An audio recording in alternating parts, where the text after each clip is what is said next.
ప్రభునందు ప్రియమైన శ్రోతలకు వందనములు. ఈ పోడ్కాస్ట్ కార్యక్రమం నాకు స్వాగతం. మీ అందరి కొరకు ఈ కార్యక్రమమును ప్రసారం చేయుచున్నాం. విని దైవాశీస్సులు పొందుకోగలరు. ప్రియమైన శ్రోతలందరికీ ప్రభువైన యేసుక్రీస్తు పూజింపదగిన నామంన శుభములు. ఈ వారమంతా మనం సుంకపు గుత్తదారుడు అయిన జక్కయ్య యేసు ప్రభువును కలుసుకున్న సందర్భం గురించి ధ్యానిస్తున్నాం కదా.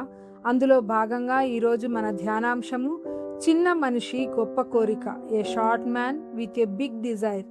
లూకా సువార్త 19వ అధ్యాయం 2-4 వచనములలో ఇలా ఉంది: సుంకపు గుత్తదారుడును ధనవంతుడు అయిన జక్కయ్య అను పేరు గల ఒకడు యేసు ఎవరో అని చూడగోరెను గాని పొట్టివాడైనందున జనులు గుంపు కూడి ఉన్నందున చూడలేకపోయెను.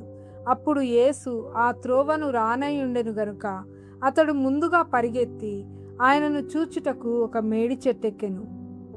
ప్రపంచం మనుషులను వారి స్థానం, సంపద, ప్రతిష్ట లేదా బాహ్య రూపాన్ని బట్టి అంచనా వేస్తుంది, కానీ దేవుడు హృదయాన్ని చూస్తాడు.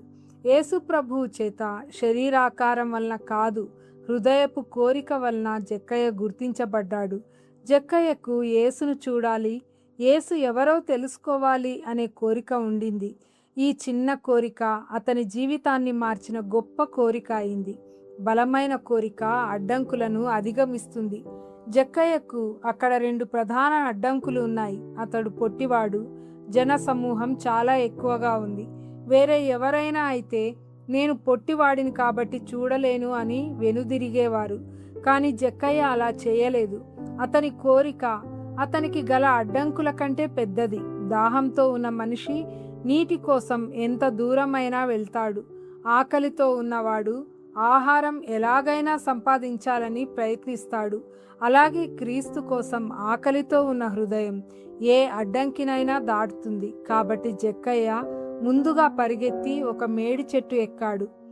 ఇతర ఉదాహరణలు గమనిస్తే గుడ్డివాడైన బర్తిమయి జనసమూహం అడ్డుకున్నా యేసును పిలిచాడు.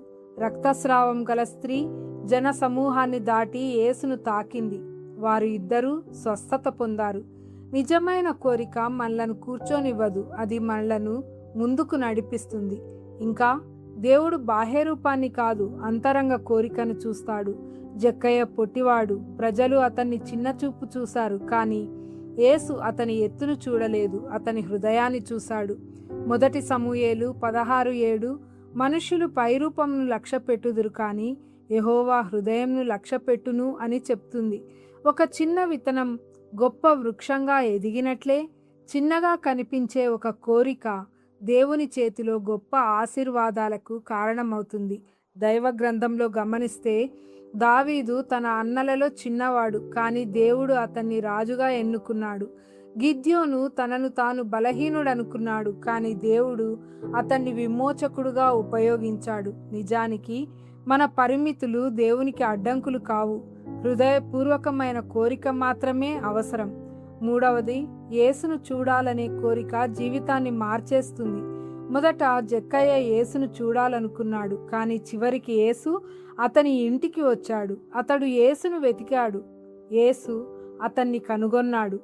ఒక కోరికతో మొదలైన ప్రయాణం చివరికి రక్షణతో ముగిసింది.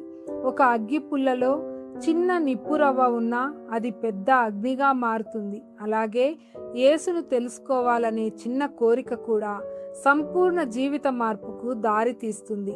బైబిల్లోని ఇతర ఉదాహరణలు చూద్దాం.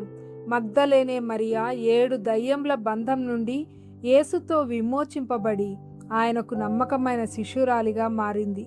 పన్ను వసూలుదారుడైన మత్తయి యేసు పిలుపుతో తన ఉద్యోగంను విడిచి ఆయనను వెంబడించాడు. తర్వాత సువార్త రచయిత అయ్యాడు. యేసుతో నిజమైన భేటీ ఎప్పుడూ మార్పును కలిగిస్తుంది. ఈరోజు మనం యేసును తెలుసుకోవాలనే కోరిక నాలో ఉందా అని మనల్ని మనం ప్రశ్నించుకోవాలి. నా ఆధ్యాత్మిక ఎదుగుదలకు అడ్డుగా ఉన్న జనసమూహం ఏమిటి? నేను జక్కయ్యలాగా ముందుకు పరిగెత్తడానికి సిద్ధంగా ఉన్నానా? యేసును చూడటానికి నా మేడి చెట్టు ఏమిటి అని గమనించాలి. దేవుడు గొప్ప ప్రతిభను కాదు, గొప్ప కోరికను వెతుకుతున్నాడు. జక్కయ్య శారీరకంగా చిన్నవాడు, అతని కోరిక గొప్పది. అతని ఎత్తు అతన్ని పరిమితం చేసింది, కానీ అతని కోరిక అతన్ని చెట్టు ఎక్కించింది. అతని గతం అతన్ని బంధించింది, కానీ యేసు అతన్ని విడుదల చేశాడు. ఈరోజు కూడా దేవుడు ఎత్తైన వారిని కాదు, ఆకలిగొన్న హృదయాలను వెదుకుతున్నాడు. మీరు చిన్నవారిగా, బలహీనులుగా, అనర్హులుగా భావించినా నిరుత్సాహపడవద్దు. చిన్న మనిషి అయిన జక్కయ్య గొప్ప కోరిక కలిగి ఉండడం వల్ల యేసును కలుసుకున్నాడు. అందుకే ఈరోజు మన హృదయంలో కూడా ఒక గొప్ప కోరిక ఉండాలి. ప్రభువా, నేను నిన్ను మరింతగా తెలుసుకోవాలనుకుంటున్నాను, నిన్ను చూడాలనుకుంటున్నాను, నిన్ను అనుసరించాలనుకుంటున్నాను అని ప్రార్థన చేద్దాం. అలాంటి కోరిక ఉన్న వ్యక్తి దగ్గరికి యేసు తప్పకుండా వస్తాడు, పిలుస్తాడు, జీవితాన్ని మార్చేస్తాడు. ఆమేన్. ఈ కార్యక్రమమును గూర్చి మీ సలహాలు మరియు మీ ప్రార్థనా అవసరతల కొరకు మమ్మను సంప్రదించవలసిన మా ఫోన్ నంబర్ 9480585039 మరియు ఈమెయిల్ ఐడి info@fibaonline.org. మా ఫోన్ నంబర్ మరొకసారి 9480585039. Email ID info@fibaonline.org.